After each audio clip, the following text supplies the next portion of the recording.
ఎల్లమ్మ అమ్మవారి కృపా కటాక్షాలతో నియోజకవర్గ ప్రజలంతా కూడా సుఖ సంతోషాలతో ఉండాలని, అమ్మవారి కృపా కటాక్షాలు అందరిపై ఉండాలని అమ్మవారిని కోరుకున్నట్లు మెదక్ ఎమ్మెల్యే డాక్టర్ మైనంపల్లి రోహిత్ అన్నారు.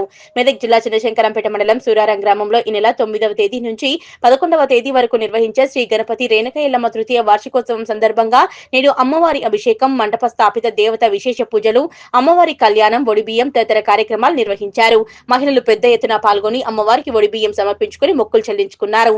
ఉత్సవాలకు మెదక్ ఎమ్మెల్యే డాక్టర్ మైనంపల్లి రోహిత్ రావు హాజరయ్యారు. ఆయనకు ఆలయ పూజారి పూర్ణ కుంభంతో ఘనంగా స్వాగతం పలికారు. అనంతరం దేవాలయంలో ప్రత్యేక పూజలు నిర్వహించారు.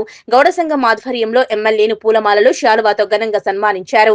వివిధ గ్రామాల నుంచి వచ్చిన అతిథులను సన్మానించారు. ఈ సందర్భంగా ఎమ్మెల్యే డాక్టర్ మైనంపల్లి రోహిత్ మాట్లాడుతూ ఎల్లమ్మదేవి కృపా కటాక్షాలు ఈ ప్రాంత ప్రజలతో పాటు నియోజకవర్గ ప్రజలపై ఉండాలని, అమ్మవారి కృపా కటాక్షాలతో ప్రజలంతా కూడా సుఖ సంతోషాలు ఉండాలని అమ్మవారిని కోరుకున్నట్లు తెలిపారు.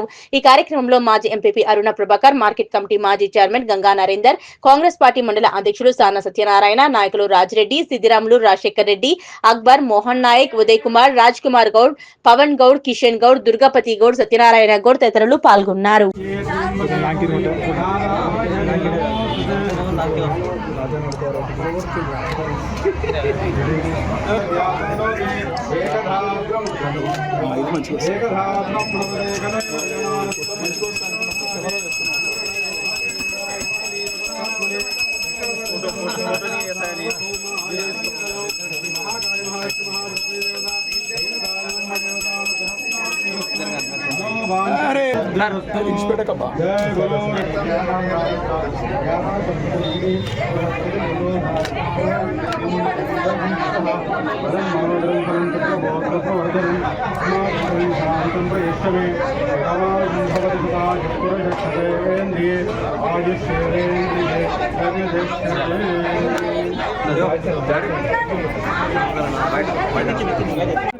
ఇవాళ మరి శంకరంపేట మండలంలో సూరారం గ్రామంలో మరి వార్షికోత్సవంలో మరి పాల్గొనడం జరిగింది. ఆ అమ్మవారిని మరి మా మండల్ కుటుంబ సభ్యులు, మా నియోజకవర్గ కుటుంబ సభ్యులు అందరూ కూడా మరి చల్లగా ఉండాలి, బాగుండాలని చెప్పి అమ్మవారిని కోరడం జరిగింది.